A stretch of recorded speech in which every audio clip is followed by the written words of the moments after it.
नमस्कार दोस्तों।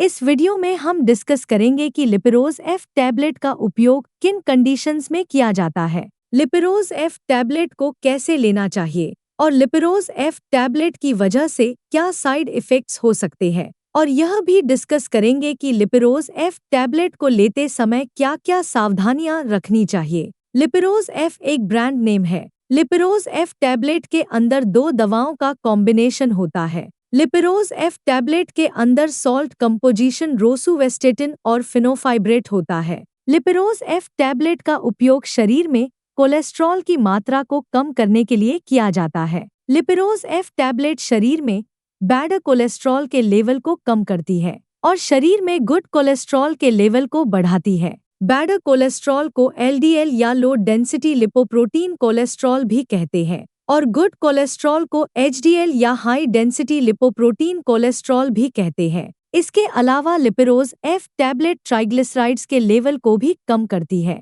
Triglycerides fat की ही एक टाइप है जो ब्लड में पाई जाती है। शरीर में कोलेस्ट्रॉल का लेवल अधिक होने पर शरीर की नसों में धीरे धीरे कोलेस्ट्रॉल जमा होने लगता है, जिसकी वजह से नसों में ब्लड का सर्कुलेशन कम होने लगता है। ब्लड का सर्कुलेशन कम होने की वजह से दिल का दौरा पड़ने का और लकवा लगने का जोखिम अधिक हो जाता है। साइड इफ़ेक्ट्स की बात करें तो वैसे तो ज़्यादातर व्यक्तियों में लिपिरोज एफ टैबलेट की वजह से कोई साइड इफ़ेक्ट्स नहीं होते हैं, लेकिन कुछ % व्यक्तियों में लिपिरोज एफ टैबलेट की वजह से कुछ साइड इफ़ेक्ट्स हो सकते हैं, जैसे सिरदर्द होना, बदहज़मी होना, शरीर में कमजोरी व थकान होना, नाक से खून आना, पेट से गैस निकलना, कब्ज होना और कुछ व्यक्तियों में दस्त होने की समस्या भी हो सकती है। लिपिरोज एफ टैबलेट की वजह से ब्लड शुगर लेवल अधिक हो सकता है। कुछ व्यक्तियों में लिपिरोज एफ टैबलेट की वजह से लिवर डैमेज भी हो सकता है।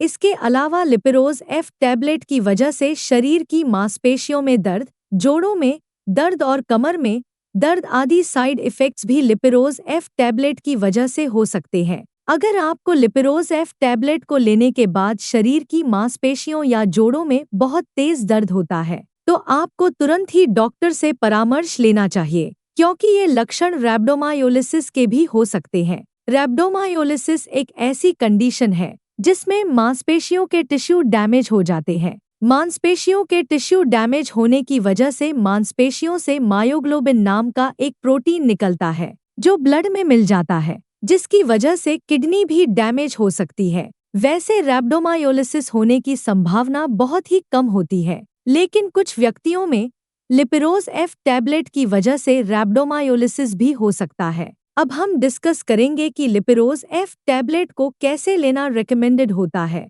लिपिरोज एफ टैबलेट को खाना खाने से पहले भी लिया जा सकता है और खाना खाने के बाद भी लिया जा सकता है। आमतौर पर ज्यादातर व्यक्तियों को डॉक्टर लिपिरोज एफ टैबलेट को दिन में एक ही बार लेने की सलाह देते हैं। लिपिरोज एफ टैबलेट की डोज उम्र, शरीर के वजन और बीमारी की गंभीरता के आधार पर कुछ व्यक्तियों में इससे अलग भी हो सकती है। इसलिए आपको लिपिरोज एफ टैबलेट को आपके डॉक्टर द्वारा बताई गई डोज में ही लेना चाहिए। अब हम डिस्कस करेंगे कि लिपिरोज एफ टैबलेट को लेते समय क्या-क्या सावधानियां रखनी चाहिए। यदि आप अपने शरीर के कोलेस्ट्रॉल के लेवल को अच्छी तरह से कम करना चाहते हैं, तो आपको लिपिरोज एफ टैबलेट को लेने के साथ साथ कम कोलेस्ट्रॉल वाली डाइट लेनी चाहिए और घी व ज्यादा तेल से बने भोजन को खाने से बचना चाहिए। इसके अलावा रेगुलर एक्सरसाइज करनी चाहिए। लिवर की कोई बीमारी होने पर लिपिरोज एफ टैबलेट को लेना रिकमेंडेड नहीं होता है।